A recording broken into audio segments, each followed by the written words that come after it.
New Year's Eve is a time of celebration, resolutions, and looking ahead to the future. But for one man in New York in 1981, it became a night he'll never forget. A night haunted by something from the past. The roads were quiet as he drove home that night, the car's heater humming softly against the winter chill. Snowflakes danced in the beams of his headlights. It was late, and he was looking forward to getting home when he saw her. A young woman standing by the side of the road, her white dress almost glowing against the dark woods behind her. She looked cold, her arms wrapped tightly around herself. And though he hesitated at first, something about her expression, lost, desperate, made him stop. As she climbed into the passenger seat, he noticed how pale she was. He passed her his jacket and told her to cover herself and get warm. Her fingers trembled as they clutched it.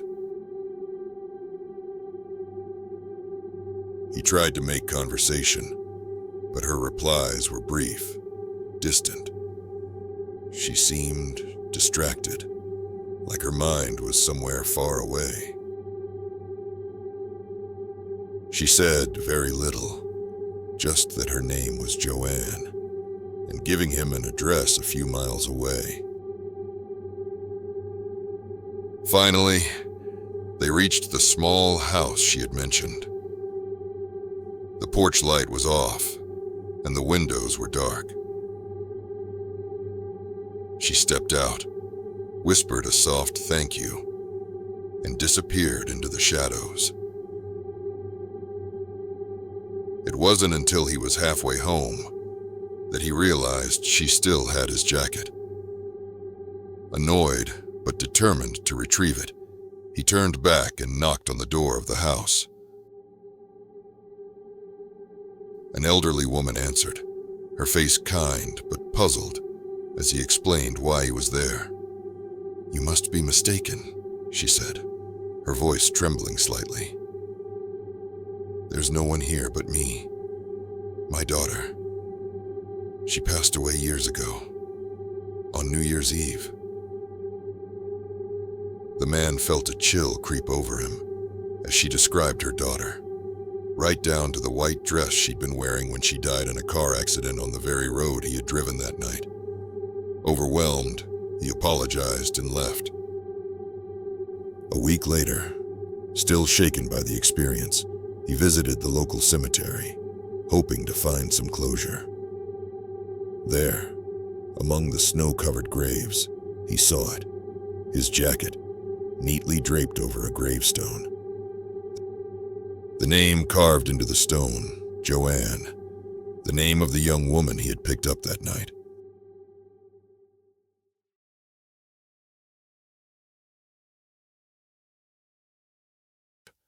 Times Square on New Year's Eve is a place of celebration, but for one woman in 1999, it became the setting for a terrifying encounter that blurred the line between coincidence and obsession. The night was electric. Confetti swirled in the air, and thousands of voices counted down the hours until midnight. Among the crowd was a woman, let's call her Lisa, celebrating with her friends. She felt safe in the crowd, surrounded by strangers who were all there for the same reason, to welcome the new millennium. But as the hours passed, Lisa started to notice something odd. A man, tall, with a dark jacket and piercing eyes, seemed to be watching her.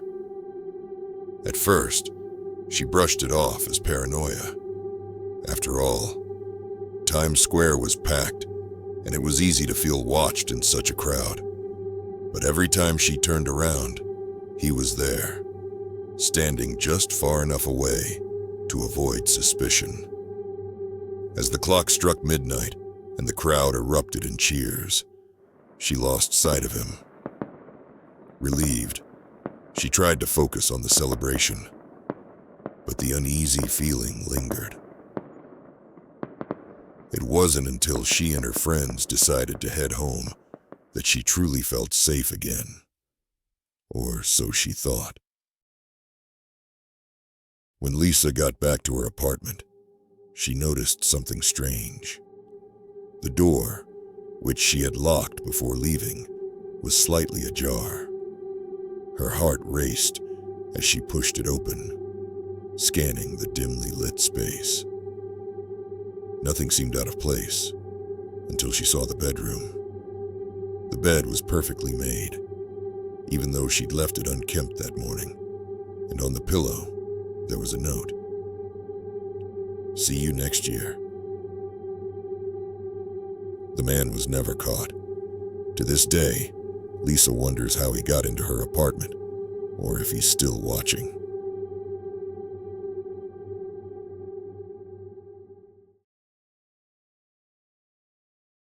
New Year's Eve is supposed to be a night of laughter and celebration, but for three friends in 2012, it became a night of mystery, one they would never fully explain.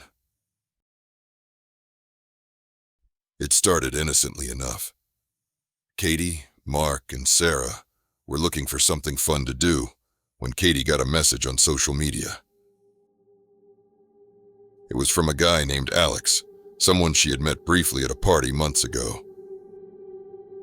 The message was simple. "Hey, big New Year's Eve party at my place. Come through. Lots of people, great food, fireworks at midnight. Here's the address."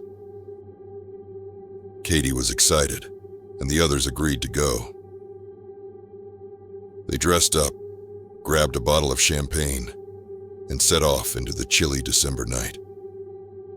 The address led them to an unfamiliar neighborhood on the outskirts of town, a quiet street lined with identical houses. When they arrived, the house seemed welcoming. Bright lights glowed from the windows, and music thumped faintly in the distance. Cars were parked up and down the street, and they could hear laughter from inside. They knocked on the door, and Alex himself opened it, greeting them warmly. He seemed genuinely happy to see them and ushered them in.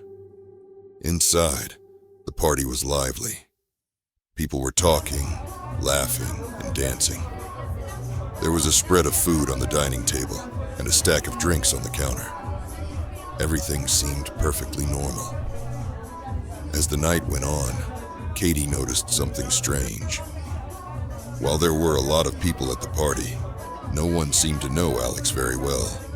When she asked around, she got vague responses.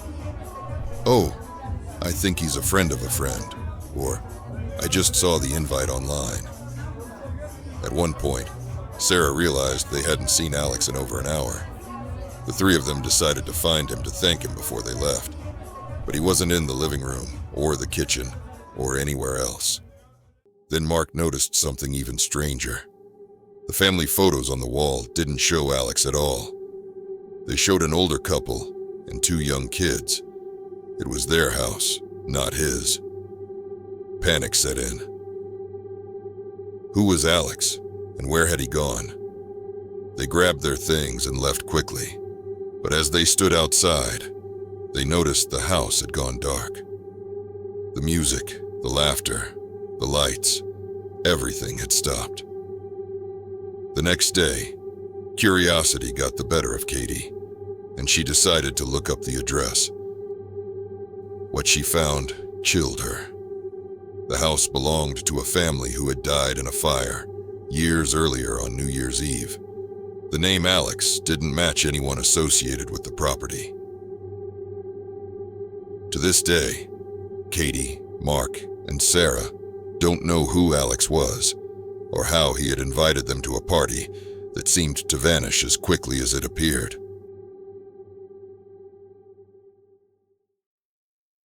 We hope you enjoyed these 3 true scary New Year's Eve horror stories. If you have any scary stories that you'd like to see on film, please let us know in the comments section and we'll get in touch. Meanwhile, you'd be doing us a great service if you would just click on the like and subscribe buttons.